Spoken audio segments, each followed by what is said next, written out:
Bonjour à tous, bienvenue pour cette deuxième journée de la Paritest Conf 2022. Je me présente, je m'appelle Arnaud et je suis ravi de vous accueillir. Je vais vous accompagner tout au long de cet après-midi. Merci à toutes et à tous d'être présents pour cette quatrième édition. La Paritest Conf, c'est une conférence francophone autour de la qualité logicielle qui vous est concoctée chaque année par une équipe de bénévoles passionnés. Et nous espérons que cette édition 2022 vous plaira.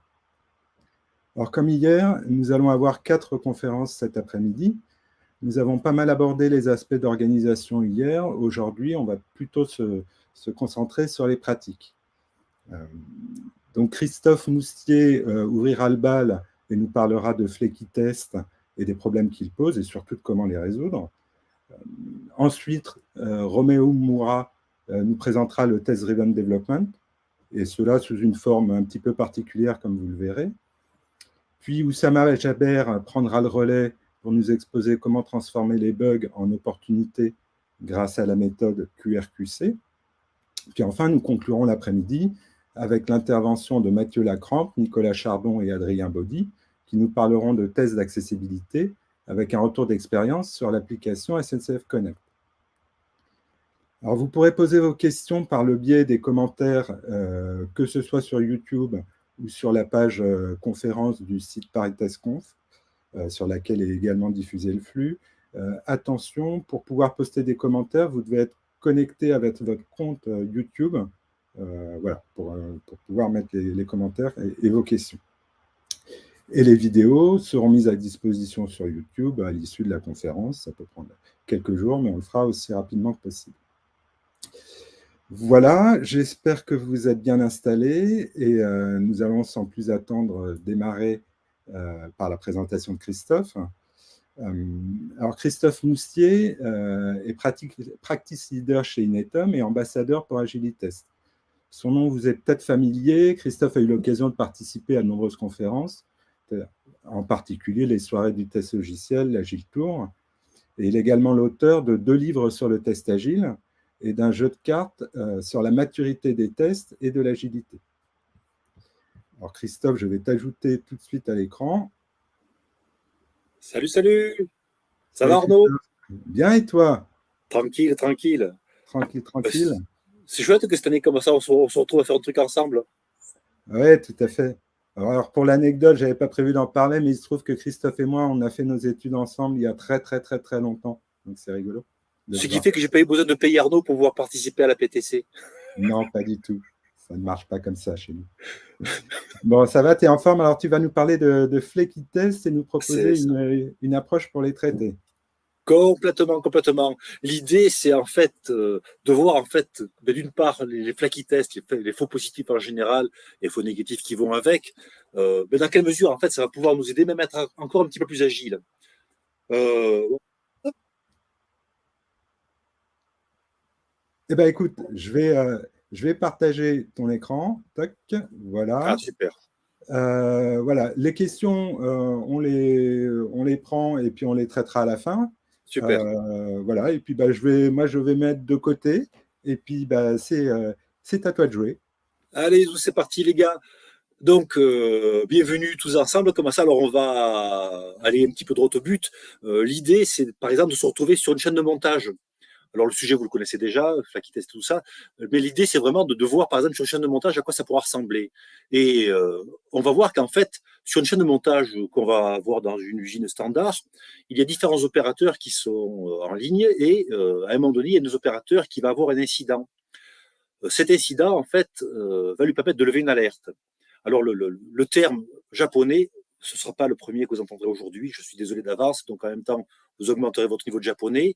Le terme japonais pour indiquer le mot alerte, c'est andon. On va voir ça dans un instant, un petit peu plus en détail à quoi ça va correspondre. Mais l'idée, c'est qu'en fait, on vient de prévenir des parties prenantes qui vont permettre à la résolution de tout ceci par le biais d'une analyse et correction et amélioration de ce qui s'est produit comme incident sur la ligne de montage afin que ça ne se reproduise plus. Euh, Ce hand-on en question, en fait, il veut dire aller à la lanterne. Ce qui fait que dans les usines, il n'est pas rare de voir des signaux lumineux, des enseignes lumineuses qui, lorsqu'il y a un incident qui se produit sur une ligne, qu'on n'arrive pas à résoudre localement, et bien pour le coup, il y a une alerte générale qui soit publiée dans toute l'usine pour dire sur la chaîne d'assemblage numéro 5, c'est ce qu'on voit sur le panneau, un incident est arrivé, donc du coup, tous ceux qui peuvent viennent essayer de résoudre cet incident afin de permettre au flot de production de reprendre le plus tôt possible. Si on prend, mettons, une chaîne de montage sur laquelle il y a des téléphones, chaque seconde coûte énormément d'argent, donc pour le coup, plus.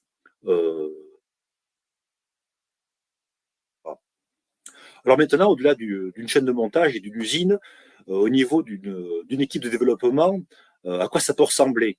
Ben pour le coup, lorsqu'on se retrouve à avoir une équipe de développement agile, on va, mettons, avoir un premier niveau sur le daily scrum meeting. Alors, au-delà de s'échanger une balle pour prendre la parole et dire qu'est-ce que j'ai fait, qu'est-ce qui ne va pas et compagnie, l'objectif est vraiment au niveau du daily scrum meeting et de savoir que l'équipe sache si en fait l'objectif du sprint est en danger et éventuellement solliciter de l'aide pour pouvoir débloquer ce risque lié au sprint lui-même. On va aussi avoir ce mécanisme d'andon qui pourra être aussi relevé, par exemple, durant les rétrospectives. On a vu qu'à un moment donné, ça s'est mal passé durant le sprint à tel moment, eh bien, on va essayer de réfléchir ensemble sur comment éviter de se retrouver à nouveau face à ce genre de situation. Alors, même s'il y a dans Scrum ces deux cérémonies qui sont présentes, qui donnent de belles opportunités pour pouvoir lever une alerte, ben en fait, on ne va pas attendre la fin du sprint ou le lendemain pour dire qu'on est bloqué. Potentiellement, on peut faire ça à tout moment. Hein. Une manière aussi d'évoquer le hand-on dans une équipe agile, ce sera par exemple avec le delivery pipeline. Sur votre Jenkins, le GitLab CI ou Bamboo, peu importe, vous avez tous vu, j'imagine maintenant c'est quasiment généralisé, vous avez tous vu les différentes étapes, toutes sont vertes, et puis à un moment donné, il y a une étape qui est passée en orange, il y a un warning, ou carrément un rouge, le pipeline est bloqué. C'est clairement un hand-on. Et bien entendu, ceci permet d'éviter d'une part d'envoyer de la dope en production, mais aussi, lorsqu'on se retrouve un petit peu bloqué, soi-même au sein de l'équipe, plutôt qu'attendre qu'un correctif et tout ça, ben, on va solliciter de demandes de l'équipe pour pouvoir permettre d'avoir un travail collectif qui soit fait, plus ou moins collectif qui soit fait sur cette correction. Mais sur le produit, le hand-on sur le produit, en fait, c'est de l'alerting. Et l'alerting, si on prend par exemple le modèle SRE de chez Google, il y a 3 niveaux. Le premier niveau, c'est on fait un simple log pour tracer que cet événement il s'est produit, il n'y a rien de critique, il n'y a rien de grave, mais on en garde une trace pour éventuellement analyse ultérieure. Lorsque le niveau de criticité est un petit peu plus élevé, ou encore lorsque le problème est un petit peu plus connu et bien identifié, potentiellement, il y aura un ticket dans le backlog qui sera rajouté. C'est ce que pourrait faire, mettons, le helpdesk, ou carrément, lorsqu'on se retrouve à avoir à un moment donné l'applicatif qui voit qu'il y a une donnée qui est erronée, il va directement créer un ticket. Typiquement, je suis un back-end. Parmi les paramètres, j'ai l'âge qui rentre en considération. Si je reçois un âge négatif, je sais qui c'est qui m'a appelé, peu ou prou. J'ai reçu un âge négatif, ça paraît décent comme ça de dire que ce composant-là, visiblement, m'a appelé avec une erreur dedans. Et l'ultime niveau d'alerting, c'est pour action immédiate, alors que ce soit envoyé par SMS ou que ce soit quelqu'un, un viseur qui vient appeler pour dire il y a un problème, il faut intervenir immédiatement. On voit qu'en fait, dans une équipe agile, ces notions d'andon existent déjà. Ensuite, si on va un cran plus loin, lorsqu'on se trouve dans une configuration où notre chaîne de montage est automatisée, je reprends toujours cette analogie avec l'usine parce qu'on arrive vraiment à comprendre ce qui se produit. Là, plutôt qu'avoir des opérateurs sur la chaîne de montage, on aura donc des robots. Et on peut voir là ici, là, sur cette situation, le robot du milieu fait un incident et puis il a vu une alerte, il y a le gyrophare qui vient clignoter. Le superviseur de la chaîne vient intervenir pour essayer de corriger le problème. Alors ceci, c'est bien beau, mais qu'est-ce qui se passe? Si en fait, si l'opérateur se retrouve à être constamment mis sous alerte, il ne va pas arrêter de passer d'un robot à l'autre, il va jouer à Mario Bros, à la fin, il va péter un câble. Et tout ça parce que potentiellement, la pièce ne se présente pas tout droit, elle a un petit peu de biais. Ok, le fixe, c'est bien sûr remettre droit, mais si par contre, il y avait un mécanisme peu importe, qui permettait de corriger quelque part cette situation de façon autonome, ce serait bien mieux. Et bien cette approche, Ça s'appelle Jidoka, deuxième terme japonais. Alors Jidoka, rien à voir avec Java, rien à voir non plus avec, avec les arts martiaux, le judo en l'occurrence. Non, c'est un mot japonais qui est en fait composé de deux termes, autonomie et automatisation. Ce qui on peut traduire Jidoka par autonomatisation. Derrière ce barbarisme, en fait, qu'est-ce qui se passe et comment faire Jidoka sur, sur un robot, sur un automate? Ben, il y a une nouvelle situation qui intervient et qui vient mettre l'automate en erreur. Cette situation va bien sûr pousser notre superviseur à réaliser une analyse. Cette analyse va lui permettre deux choses. Bien sûr, corriger la situation pour que le flot puisse continuer, mais surtout faire une analyse pour pouvoir améliorer cet automate. Donc, il va bien sûr se baser sur les addons précédents et la nouvelle situation qui rend le robot kaput, en tout cas KO. Une fois qu'il aura réfléchi quelque part à un fixe, alors ça peut être, alors sur une chaîne de montage, ça peut être plutôt par des guides qui viennent mettre la pièce dans le bon sens, tout bêtement, ou alors carrément une solution super luxueuse avec un œil qui repère que la pièce est dans le mauvais sens, donc du coup, il la retourne ou autre chose, peu importe le niveau de Jidoka qui est mis en place. L'idée, c'est vraiment d'améliorer ce poste automatisé pour éviter d'être sollicité et donc gagner en tranquillité. En fait, Jidoka, si on regarde bien, c'est un mécanisme, une façon de faire qui permet d'améliorer les automates de sorte à corriger de façon autonome des situations non optimales et diminuer des alertes. Quel est l'intérêt de tout ça? Si on regarde bien, en fait, pour revenir encore plus dans le domaine du test, il y a cette notion qui s'appelle les faux positifs. En 2019, il y a un certain Ingo Philippe qui a publié. Alors, Ingo Philippe travaille chez un éditeur qui conçoit l'automatisation des scripts. Et cet article qu'il a publié, hélas, n'est plus en ligne, peut-être parce que cet éditeur n'a pas été capable de prendre ce white paper jusqu'au bout, mais je le tiens à votre disposition si vous voulez. Mais ils ont fait un sondage, en fait. Ils se sont rendus compte durant ce sondage que les trois quarts du temps, les erreurs relevées par des scripts étaient des faux positifs. Dans seulement 1% du temps, c'était des faux négatifs, et le quart du temps, c'était un vrai bug du produit. Pareil, il est allé un petit peu plus loin dans son analyse pour voir que les faux positifs, la moitié du temps, c'est parce que le script est buggé, et puis l'autre moitié, c'est des problèmes dans les données, carrément un environnement défaillant. Alors, ces chiffres qui apparaissent là, bien sûr, dépendent énormément du contexte. Typiquement, comme ça, on voit bien que si le produit est complètement immature, potentiellement, il y aura encore plus de faux positifs ou autres. Et au contraire, sur un produit qui est plus mature, on aura donc d'autres chiffres.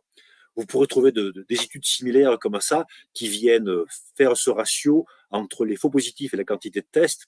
Et majoritairement, comme ça, ces études montrent que, ben oui, il y a un fort ratio vers les faux positifs versus la quantité de scripts qui sont lancés. Le vrai problème, en fait, avec les faux positifs, c'est même pas tant ces chiffres-là, c'est plutôt sur la fiabilité des scripts. Si on prend en fait l'hypothèse que la fiabilité moyenne de vos scripts est à 99,7%, ceux qui ont un petit peu de vécu savent bien que cette fiabilité de 99,7 est énorme.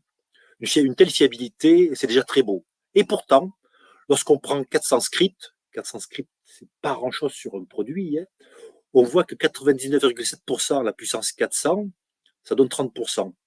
Ce qui fait qu'en fait, la fiabilité de votre pipeline est de 30%. Et si on prend les chiffres d'Ingo Philippe vus précédemment, qu'est-ce qui va se passer? C'est qu'en fait, la moitié du temps, il va y avoir une intervention humaine pour simplement se rendre compte que c'est un faux positif. Ce qui fait que la moitié du temps, on va faire intervenir quelqu'un qui ne va pas du tout apporter de la valeur ajoutée sur le code de production.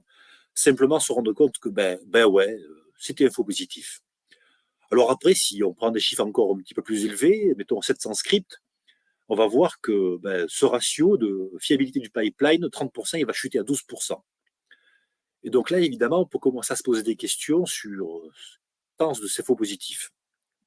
Là, il peut y avoir un élément intéressant, c'est que si on augmente de seulement 0,2 points la fiabilité des scripts, ce qui est fait, pour de 100%, c'est de plus en plus difficile, mais 0,2 points, intrinsèquement, c'est faible. Et bien pour le coup, on va passer donc de 12% à quasiment 50% de fiabilité du script. Et cette intervention humaine sans valeur ajoutée va chuter du coup à 36%. La première leçon en fait de ce truc-là, de ces chiffres-là, c'est que l'amélioration et la fiabilité des scripts de test est critique. Du coup, on va voir que utiliser du JDoka pour pouvoir fiabiliser les scripts devient important. C'est une manière en fait d'adresser cette fiabilité. Et quand on réfléchit un petit peu, on peut facilement identifier, on va dire, 4 manières, 4 types de JDoka qui peuvent être adaptés au script. Alors le premier, on va les égrener un petit peu tous ensemble, quoi. Ce sera du replay, que tout le monde connaît tous. On verra aussi la testabilité, on verra aussi qu'on peut utiliser des indicateurs pour pouvoir travailler à faire du JDoka sur les scripts. Et le dernier, ce sera le dernier mot japonais que vous verrez aujourd'hui, c'est Pokayoke. Alors le premier, le replay, c'est ce qu'on fait tous. Hein. À un moment donné, comme ça, avec du Selenium ou autre, on vient cliquer sur le bouton et puis le script, il attend. Et puis, au bout de 30 secondes, il y a le timeout du protocole HTTP qui déboule. Et puis, plutôt que de rester là comme deux ronds de flanc, on essaye de recliquer. Alors ça, ce coup du replay brutal, c'est peut-être l'approche la plus stupide du test qui puisse exister. Je m'explique. On prend un être humain, un vrai testeur, hein, pas un automate, parce que l'automate pêcheur, il est bête. Mais l'être humain, comme ça, imaginons comme ça, je déroule un script manuel, et puis à un moment donné, je clique, il se passe rien, j'attends 30 secondes, il se passe toujours rien, et je reclique. Au bout de 3-4 fois, potentiellement, je vais dire KO. Alors le problème de ce genre d'approche, c'est qu'en fait, si on regarde bien, un vrai testeur, qu'est-ce qui va se passer? Il va essayer de trouver des contournements. L'objectif du testeur, c'est déjà d'adresser l'objectif du test en lui-même. Cette notion d'objectif du test est souvent oubliée, mais c'est implicitement ce qu'il va faire, le bonhomme. Typiquement, il y a son processus, il y a son scénario, comme ça, il clique quelque chose, il clique quelque part, et puis une pop-up qui arrive. Un script, lorsqu'une pop-up arrive, s'il n'a pas été habitué à ça, s'il ne sait pas qu'il y a une pop-up qui peut arriver, du coup, il va se retrouver bloqué, il va dire script KO. Et un vrai testeur, un humain, qu'est-ce qui va se passer? Il va voir le pop-up qui va arriver, il va cliquer dessus, et puis il va voir qu'il peut continuer. En fait, un testeur va essayer d'utiliser des contournements par rapport aux événements qui seront présents. Bien sûr, il va laisser une trace comme quoi il y a eu un incident, un truc pas correct qui est arrivé. Mais le but du testeur, c'est d'essayer d'aller au bout de l'objectif. Et tant qu'il n'est pas bloqué, il ne peut pas dire que l'objectif du test est KO. Le second point, le second élément négatif lié au replay, c'est qu'en fait, ça coûte du temps, des ressources. Le problème, c'est que si à un moment donné, il y a la sauce qui coûte plus cher que le vin, si on se retrouve comme ça à consommer des ressources, à prendre du temps, à faire du replay et compagnie, ça vient ralentir notre pipeline, notre capacité de délivrer rapidement. Et donc, du coup, c'est pas trop ce qui est recherché en fait dans le test automatisé. Ce qui fait qu'en fait, le replay en lui-même, ça devient un petit peu tangentiel. Après, si on regarde bien, ce fameux replay, surtout lorsque c'est dû à des erreurs de latence, mais en fait, qu'est-ce qui les met en exergue? C'est simplement que l'environnement de test, il n'est pas très rapide. Est-ce qu'il se produirait la même chose en prod? On n'en sait trop rien. Du coup, en fait, ce replay, ce retry, appelez ça comme vous voulez, ne fait que refléter en fait la faible testabilité du système et des composants qui sont sous-jacents. Et du coup, parce qu'il y a une faible testabilité, on va aussi avoir une faible fiabilité. Pourquoi? Parce que du coup, si tantôt ça marche, tantôt ça marche pas, du coup, le résultat n'est pas déterministe. C'est gênant pour du test, ça. Si quand on lance un script et qu'en fait, le script, tantôt il va dire KO et on n'a rien changé, puis on fait juste relancer, puis là ça passe, c'est pile ou face. Et puis du coup, on va se dire, quelle est la fiabilité de ce test-là? En fait, le vrai intérêt de ces replays, c'est quelque part attirer l'attention. Pourquoi? Parce que c'est quelque chose qui doit venir générer de la suspicion, aussi bien sur l'environnement que sur le test en lui-même.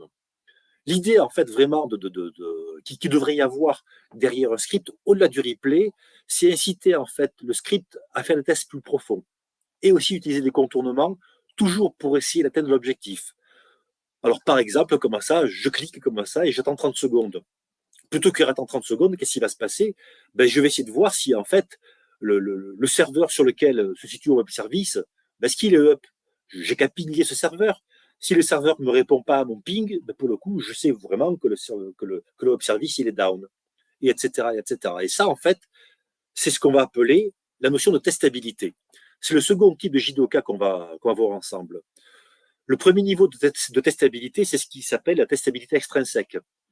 C'est à savoir, ben, c'est la partie visible de l'iceberg. Je suis face à l'application, je clique quelque part, j'ai un feedback, je vois bien, c'est testable, je suis content.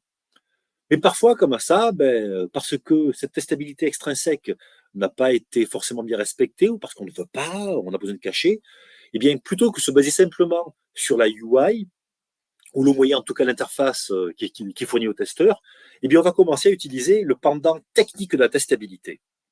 Ce pendant technique, ce sera, ben, par exemple, aller voir dans un log. Est-ce que j'ai bien une trace comme quoi ceci a été fait, puis le résultat est bien présent.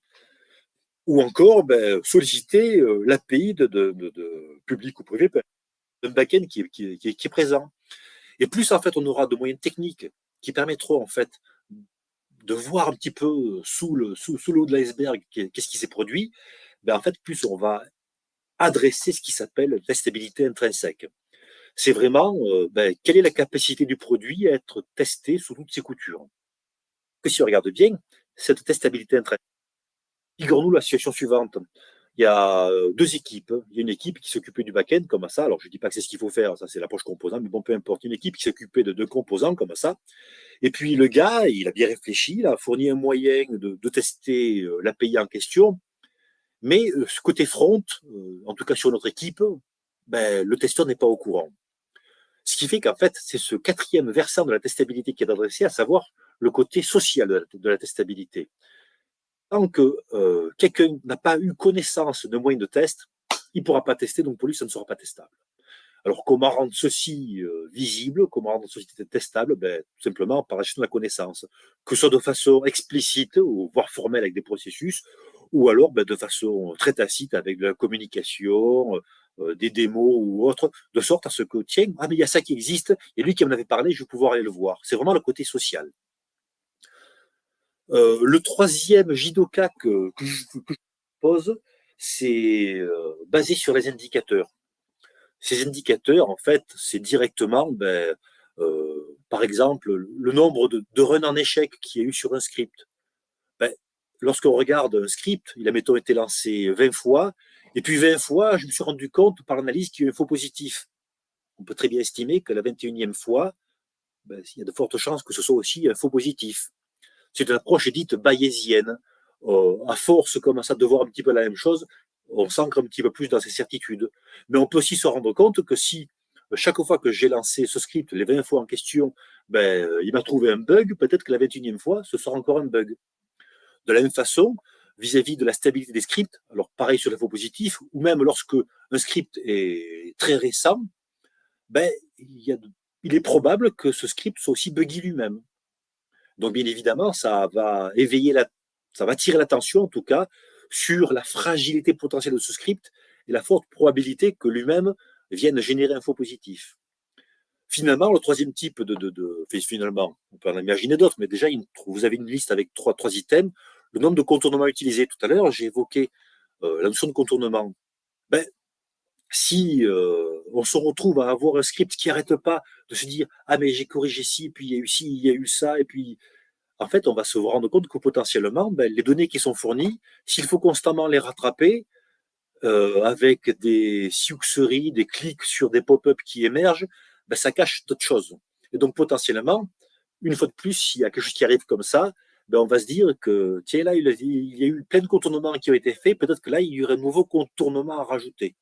En fait, ces indicateurs, ces KPI sur la fiabilité des scripts vis-à-vis des runs précédents, quoi, des JDOK qui ont été utilisés, ça permet en fait non seulement de faire le focus sur les scripts les plus fiables. Imaginons comme ça que sur vos 400 tests, ben, vous ayez tagué qu'il y en a 150 qui n'ont jamais eu de faux positifs. Ben, vous savez déjà que sur ces 150 en question, vous pouvez un petit peu plus vous baser. C'est pas parfait, mais ça vous permet d'avoir un indicateur, un indice sur le fait que, tiens, là, ici, sur mes 150, il y en a un qui se trouvait en panne, en problème. J'ai donc vraiment un travail à faire sur le produit. Et sur les 250 qui restaient parmi les 400, ben peut-être que je vais prioriser vis-à-vis de ces indicateurs sur le script sur lequel on va essayer d'introduire du Jidoka. Donc, en fait, cette bonne santé des scripts est tout aussi intéressante que les bugs. Je vous ai parlé donc du japonais.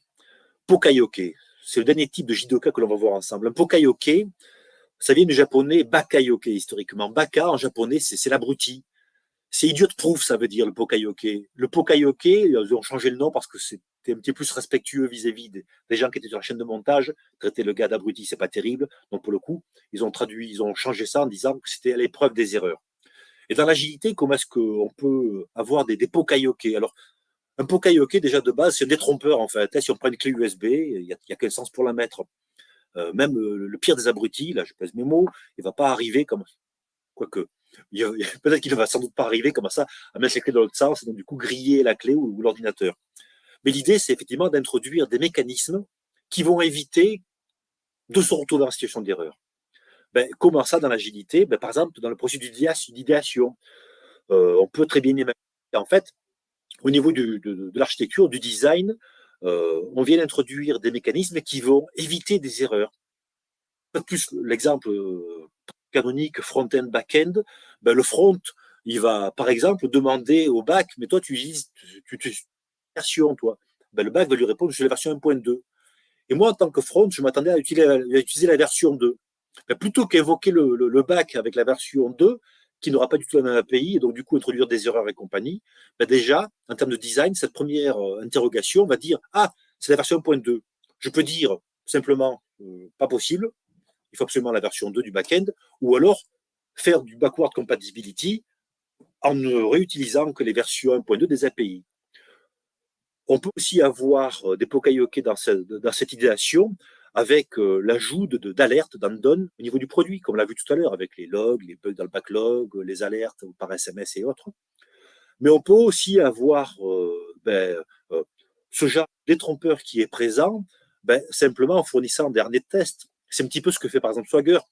Ça va pas à 100% jusqu'au bout, mais on voit bien que déjà, comme ça, si tout le monde s'accorde bien sur une même API et que ça fait référence, que tout le monde a un petit peu ces mêmes jeux de données, ces bouchons et compagnie, ça aide bien. Pareil, à l'exécution, on peut aussi avoir des bakayoke. Typiquement, comme ça, j'évoquais tout à l'heure un back-end avec un H négatif qui est invoqué. Oui, là pour le coup, c'est durant le run, donc on n'est plus sur des scénarios qui sont bien ficelés et compagnie. Non, non, là c'est le run, puis c'est la vraie vie, puis l'utilisateur, il rentre âge -1, ou encore il a mis un âge de 128 ans, mais manque de bol, là j'étais codé que sur 7 bits, donc ça passe en -1, des choses comme ça. Pour le coup, par ce biais-là, il peut y avoir une détection des anomalies en production pour pouvoir permettre une prévention. Et bien sûr, à n'importe quel moment, comme on a pu le voir tout à l'heure avec le hand-on, vis-à-vis des inspections rétrospectives. Et si en plus on vient tout automatiser, je mets des guillemets sur tout, le monitoring y compris, du coup on peut avoir en fait des mécanismes qui vont très rapidement et automatiquement en fait lever des erreurs pour éviter de les avoir en production. Pour terminer sur ce Pokayoke, en fait, on va voir qu'il y a plusieurs niveaux de Pokayoke. Le premier niveau, c'est la réduction. On va essayer en fait de minimiser les effets du anomalie. Là, par exemple, j'évoquais un âge négatif. Peut-être qu'on pourrait dire, OK, là, on m'a donné -1, peut-être que je prends l'âge médian de mes utilisateurs, pourquoi pas? C'est peut-être une manière de réduire les effets en question, ou lever simplement un message d'erreur pour éviter de se retrouver vraiment en situation d'échec. La deuxième façon, ça peut être bien sûr détecter le bug à sa source. Simplement dire, j'ai eu un âge négatif, je le log ou je crée un ticket, je vais dire, j'étais invoqué par le composant Toto qui m'a donné un âge négatif. Il n'a pas à me donner ça. Donc potentiellement, l'erreur est chez lui. Il y a une erreur dans ce composant-là. Le troisième niveau de Pokayoke, c'est en fait faciliter le travail. Très simplement, si on a une API ou un composant super compliqué à installer, à configurer et compagnie, bien entendu, plus c'est compliqué, plus c'est à atteindre un niveau supérieur de Pokayoke qui est, en plus de faciliter le boulot, on pourrait du coup remplacer le processus. Typiquement, quand on regarde l'installation de produits super compliqués, ben, ça peut passer par des wizards. Étape 1, donnez-moi cette information. Et puis étape 2. Et en fait, en guidant l'utilisateur, on va éviter qu'il parte dans une combinatoire qu'il n'arrivera pas à gérer, donc du coup faciliter le travail, etc., etc. Et au final, entre guillemets, le Graal du Poka-yoke, c'est éliminer d'anomalies. Donc, faire en sorte à ce que la pièce arrive toujours dans le bon sens, ou quel que soit le sens dans lequel la pièce arrive, comme ça, on arrive complètement à rattraper la situation. Alors, tout ceci, en fait, n'est vraiment rendu possible que si on regarde nos scripts d'automatisation, même s'ils sont manuels, mais ça sera un petit peu la même chose. L'automatisation, c'est encore plus patent. Si en fait on inscrit en fait notre stratégie de scripting dans ce qu'on va appeler une double boucle d'apprentissage, on voit bien qu'en fait le script de test ne fait que s'adapter au système. Le système comme ça, lorsqu'il a été modifié, on vient adapter notre script. Et du coup, on vient adapter comme ça le code lié au script. Et en fait, si on prend un petit peu de recul, en essayant d'examiner quelque part ces nouvelles situations d'échec, on va, par cette analyse, introduire une première boucle de Jidoka. Okay, y a des cas où je me retrouve avec l'H-1, avec la pièce qui est de biais plutôt que tout droit ou autre.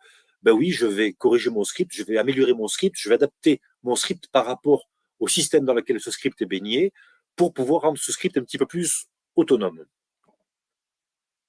Aussi avoir une boucle d'apprentissage de cran supérieur. Pourquoi est-ce que je parle d'apprentissage? C'est parce qu'en fait, quand on teste, on apprend, d'une part. Mais quand on regarde une situation et qu'on essaie de faire le point sur cette situation, le but, c'est d'apprendre, en fait, par rapport à ces changements de situation pour adapter le système qui va bien. C'est quelque part l'objectif de la rétrospective. Et bien sûr, en faisant une rétrospective sur les scripts, on va se rendre compte que, tiens, dans ce cas et ce cas, avec Selenium, on a eu un problème parce qu'en fait, il y a un souci de Z-order sur toutes ces pages. Et du coup, je voyais bien le bouton, mais parce que j'utilisais la mauvaise librairie, du coup, j'arrivais pas à cliquer derrière parce que j'avais une zone transparente qui était là, et donc du coup, mon bouton, je n'arrive pas à cliquer dessus. C'est vraiment quelque part un travail sur les causes racines, c'est l'objectif même, quelque part, d'une rétrospective. Cette notion de double boucle d'apprentissage, alors c'est une notion qui date en fait des années 70 avec un certain Chris Argyris. Vous verrez ça dans les références bibliographiques que je vous ai mis. Pourquoi est-ce qu'on parle de double boucle? C'est parce qu'en fait, la première boucle, on est confronté en fait à une situation, on essaye d'être compatible avec les choix de cette situation. C'est typiquement, j'ai une spec qui est là, que c'est une user story ou autre, des critères d'acceptation. Quand je vais coder, que ce soit les tests ou que ce soit, je vais essayer d'être compatible avec ces spécifications. Mais est-ce que ces spécifications sont les bonnes? Je m'explique. Ce premier niveau va dire, voilà, je suis compatible avec ce qui était dit. Mais est-ce que c'est le bon produit? Là, pour le coup, on est obligé quelque part de voir un petit peu au-dessus. Et ce petit peu au-dessus, c'est par exemple en interrogeant le client. C'est ce que fait le Lean Startup. Le Lean Startup, j'imagine que certains d'entre vous connaissent un petit peu ce truc-là. C'est le marketing, par exemple, ou le product owner, peu importe, émet une hypothèse sur ce qu'attend le client. Et il s'agit d'avoir le plus rapidement possible une solution technique pour implémenter cette hypothèse. C'est par exemple le MVP. Et ce MVP est fourni en pâture aux utilisateurs. Le feedback de ces utilisateurs viendra dire si ça vient consolider l'hypothèse ou si au contraire, il faut voir les choses complètement différemment parce que l'hypothèse était bâtarde. On peut avoir aussi ce genre d'exemple avec les OKR, Objective Key Result. Ça, quelque part, si on regarde bien, c'est une variable de gouvernance de cran supérieur pour dire, OK, là, ici, l'action intermédiaire qui est proposée est intéressante, elle est binaire, c'est très bien, mais est-ce que ça va dans le bon sens? Eh bien, c'est justement la vision de rang supérieur qui permet de dire, on est bien dans la bonne direction.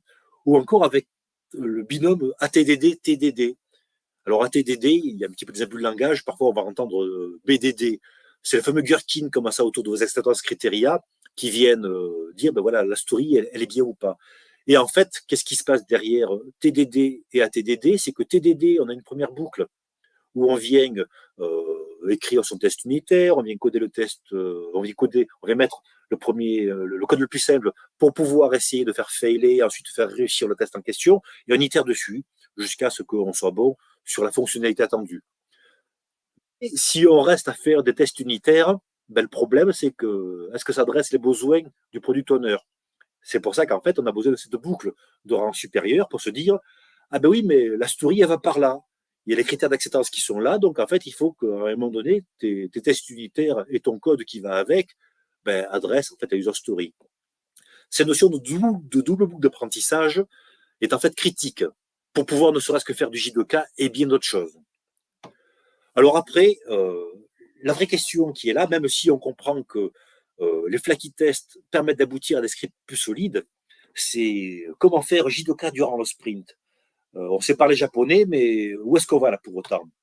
Alors, première bonne nouvelle, en fait, ben, vous le faisiez déjà. Ça fait un petit peu comme, il s'appelait comment là, celui qui faisait des pros sans s'en rendre compte.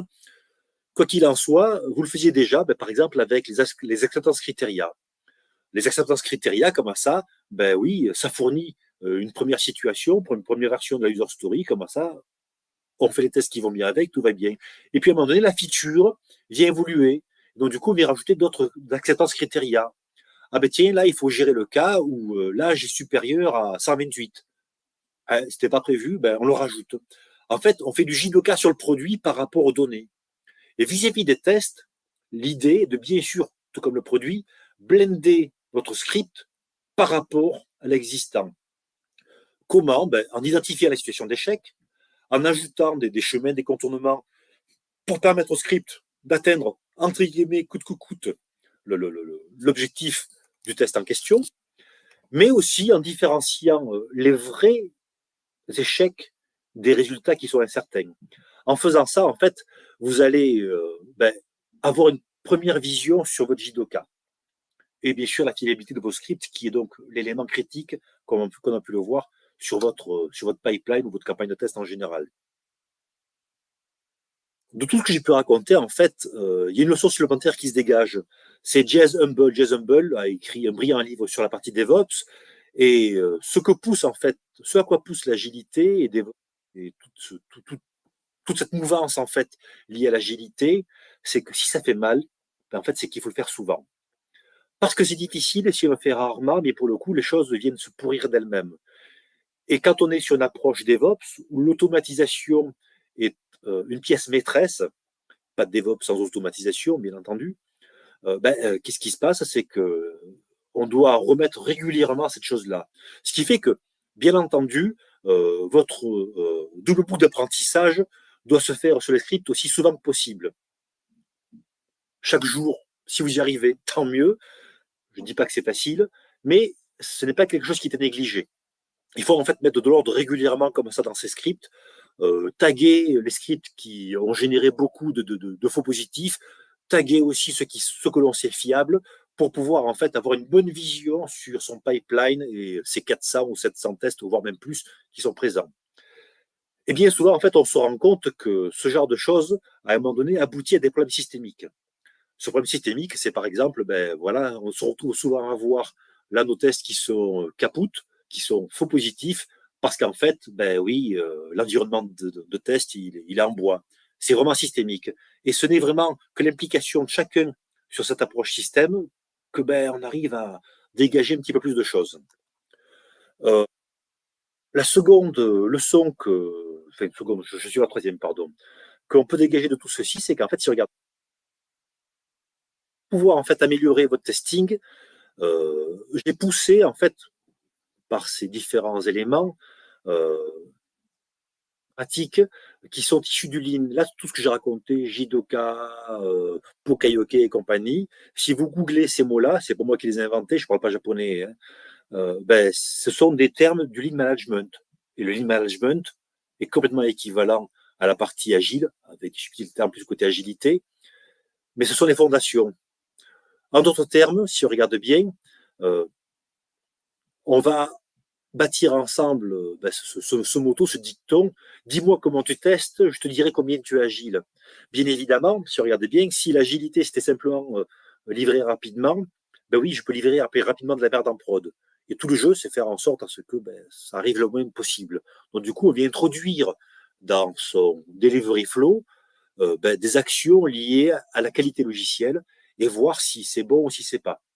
Et bien évidemment, pour pouvoir en arriver là, on vient automatiser, ce qui du coup prend aussi du temps sur le sprint. Donc du coup, c'est savoir comment introduire de l'automatisation dans son sprint, mais aussi fiabiliser cette automatisation pour arriver sur le JDoka. Et donc en fait, plus on sera agile, mieux on sera testé. Ce qui fait qu'en fait, parler de test sans agilité et parler d'agilité sans test, forcément, le mélange est nécessaire. Alors, ceci va notamment se traduire, comme on a pu le voir, par l'ajout d'Andon et de JDoka. Alors, ça peut se faire par exemple avec le Sprint Refinement, où on va avoir les tres amigos qui sont présents, donc le PO avec quelqu'un du joueur, du testeur et du développeur, pour s'assurer qu'on a un petit peu bien vu comment ça, différents items, les scripts qui seront, les scripts de tête qui seront comment ça améliorés ou autres. On va pouvoir aussi faire du Andon ou du JDoka au niveau du code de production.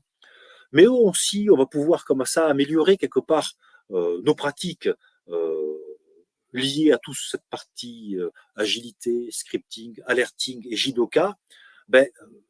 Si on a par exemple dans son équipe ou dans son entreprise une communauté de pratiques qui se pose des questions sur comment améliorer le scripting du test. Et donc là, quelque part, on peut voir que bien évidemment, peut se dégager assez facilement cette notion de communauté de pratique sur la notion de scripting.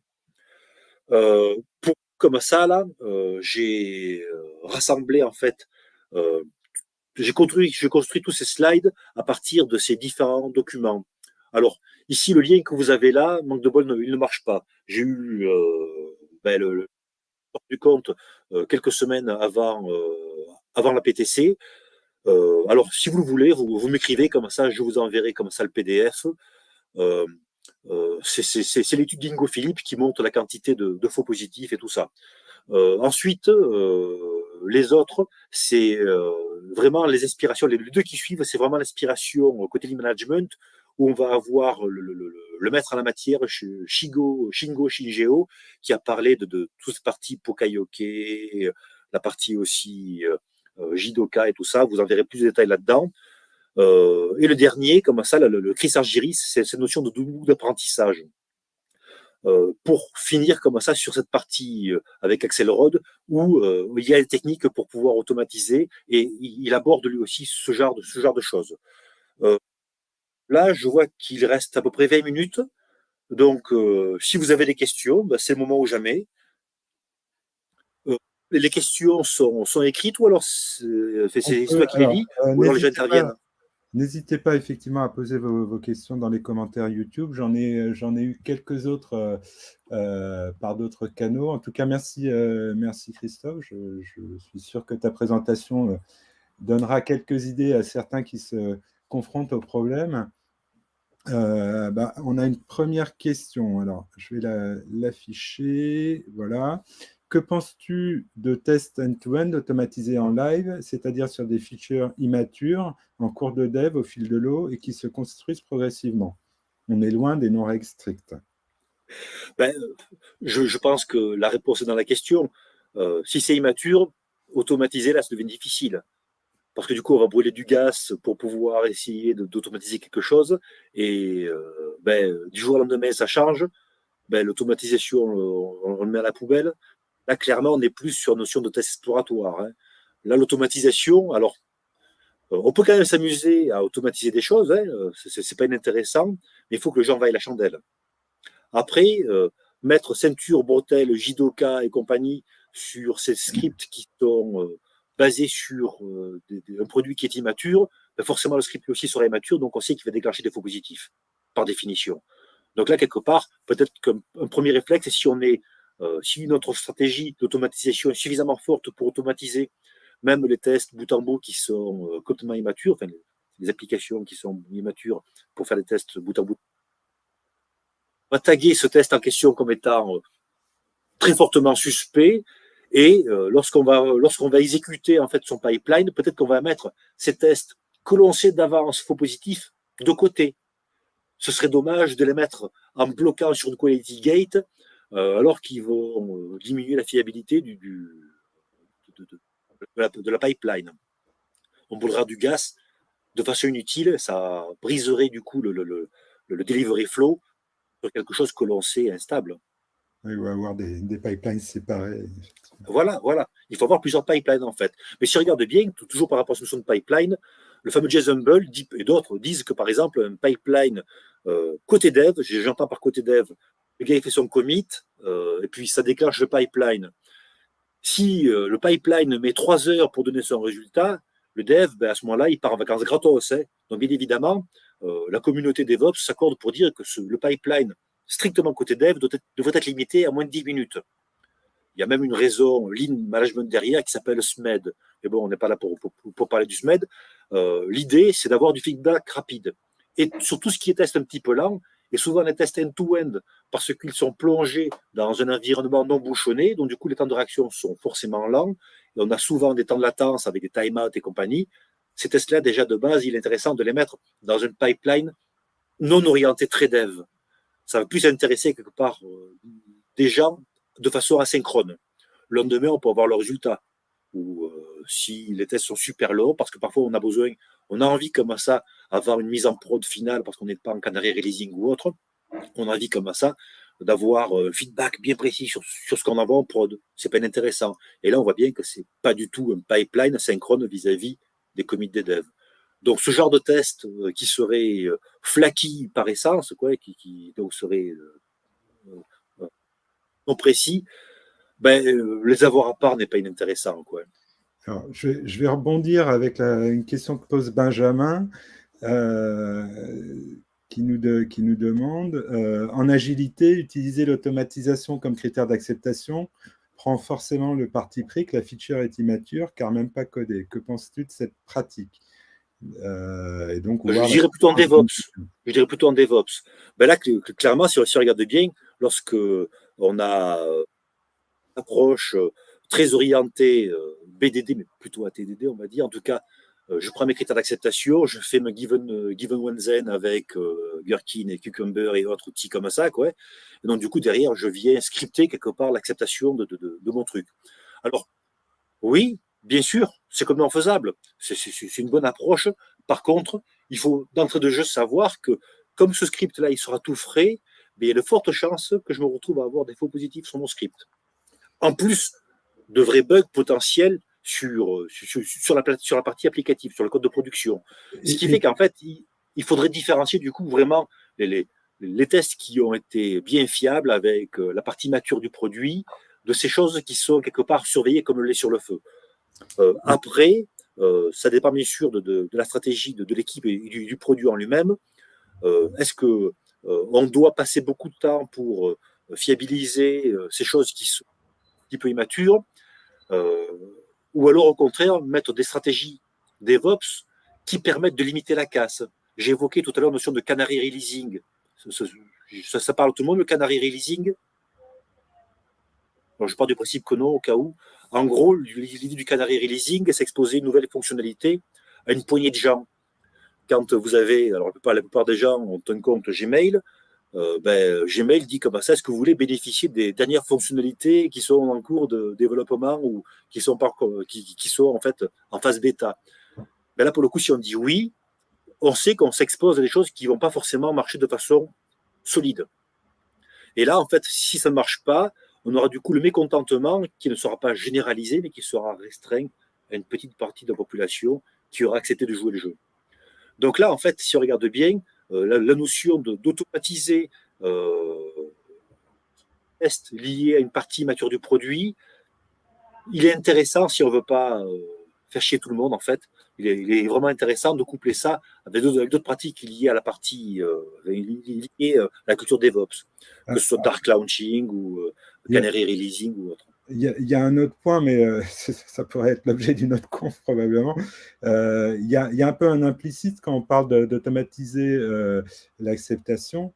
En tout cas, moi, tel que j'ai compris, il y a un implicite qui est via des tests end-to-end. Mais en fait, pas forcément. C'est quoi end-to-end? Voilà. C'est quoi end-to-end? Oui, alors, ok. Mais surtout, mon point, c'est de dire immaturité, ça peut être une immaturité à plusieurs niveaux, en fait. Est-ce que c'est mon service métier, qui est la définition de mon service métier qui est immature, ou est-ce que c'est mon IHM sur laquelle on cherche encore un Oui, peu? oui, Et oui, en fait, peut-être que j'ai un service métier enfin, qui est raisonnablement mature, mais avec une IHM qui est complètement complètement, ambiguë. Et en complètement. fait, on peut peut-être se mettre au milieu, quoi. Complètement. Là, en fait, si tu regardes bien, tu parlais de l'immaturité du métier. En gros, le métier qui se cherche, quoi. C'est vraiment la start-up, mettons, qui se monte. Elle essaie de découvrir son marché. Donc là, pour le coup, le start-up est bien sûr bien recommandé, quoi. Et là, alors sans doute qu'on aura par l'automatisation, la certification, comme quoi c'est conforme à ce qu'a dit le product owner ou le product manager, peu importe. Mais est-ce que c'est ce que veut le marché? Alors après, on voit bien que plus le cercle est large, plus en fait euh, le temps d'idéation euh, perd en rapidité. Pourquoi? Parce que on voit bien que déjà, tout ce qui est implémentation, ça prend un certain temps. J'ai même régulièrement affaire à des équipes. On leur met le pistolet sur la table pour livrer cette user story en 15 jours, sachant qu'en fait, ça va faire 6 mois, voire un an ou plus encore, que la user story elle est dans le backlog. Donc, ouais, lorsque le métier se cherche, les cycles sont beaucoup plus lents que lorsque le métier ne se cherche pas et que c'est l'IHM, donc l'ergonomie, donc tout ce qui est UX, on va dire en général, qui essaye des choses. Mais il est évident qu'en fait, plus on se retrouve à avoir une maturité qui est fine, on va dire ça comme ça, je ne sais pas comment la qualifier différemment, plus du coup, l'automatisation peut faire sens. Après, enfin, peut ne pas faire sens. Après, techniquement, lorsque le métier dit ça, ok, on sait que tous ces tests liés à cette fonctionnalité immature, peu importe l'IHM et compagnie, mais en tout cas au niveau du... Ouais, ça, on sait qu'il va y avoir des dérives. Donc potentiellement, j'ai parlé de tag tout à l'heure pour dire fonctionnalité, enfin test, pardon, qui serait assujetti à du flakiness. On pourrait aussi taguer comme ça ces mêmes tests par traçabilité ou directement avec un tag dans l'outil, peu importe quoi. Dire, voilà, ce truc-là, on ne sait pas si le métier il est bien d'accord ou autre. Et du coup, stratégiquement, se dire, on automatise ou pas. On se Alors, contente, peut-être qu'il faudrait se contenter de tests exploratoires. ça me fournit une transition vers une autre question. Comme Vas-y, le temps Nemo. file un petit peu, on va passer à une autre question. C'est est-ce que tu connais des outils qui permettent de mesurer visuellement ou numériquement la flakiness de test? Alors, une des C'est le personnes reproche que je ferai à tous les éditeurs du monde, Alors, clairement. un des participants a rebondi en citant le Cypress Dashboard, mais qui n'est pas gratuit, qui est un outil payant. Est-ce En fait, que... comme ça, il suffirait, entre guillemets, avec le conditionnel, quoi, il suffirait comme ça que on puisse quelque part chaque script en mettant la quantité d'œufs ou autre. Alors, ça peut être sur une feuille directement dans l'outil.